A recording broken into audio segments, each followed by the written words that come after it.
Kom luister saam na Elise Parker se gedig Sonklip. Sonklip. Oor die landskap van die verlede stippel helder wolke vandag.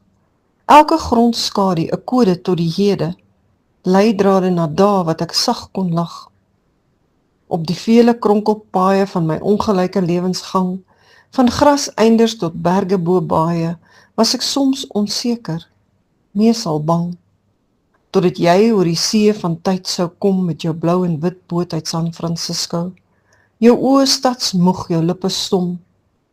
Ons dae onder die Simonstad berg, wel tog loom en lou. Oor die vlaktes van ons menswees het ons paaie 5 jaar onder hoë kimme gekruis. Ook oor die plateaus van ons saamwees, selfs waar eike onder die papegaaiberg suis. Altyd om ons 'n berg.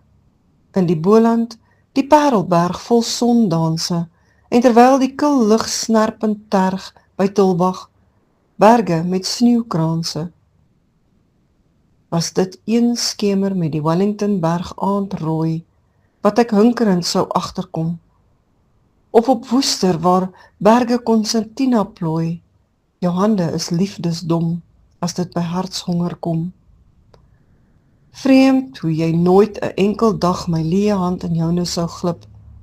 Altyd jou palm 'n foon, nog 'n oproepwag, ewig die man met 'n hart van klip.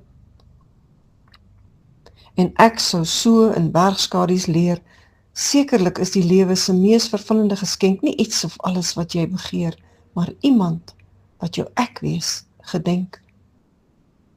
Ons paaie het so lank al geskei.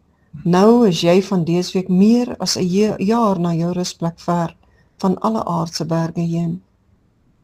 En ek stap vir net 'n oomblik nadenkend in my vandagstad van heuwels en mote langs die dam van riete, al denkend aan 'n Karoo-dag in die Handtamberge, 'n dag van 'n belofte boog en swart gebrande droogte bossies waar my hart finaal van joune geskei het.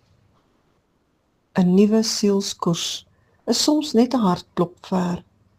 Luister na die ritselwind, elke blare wimpel op 'n lint. My tred is lig na die volgende heuwelhorison.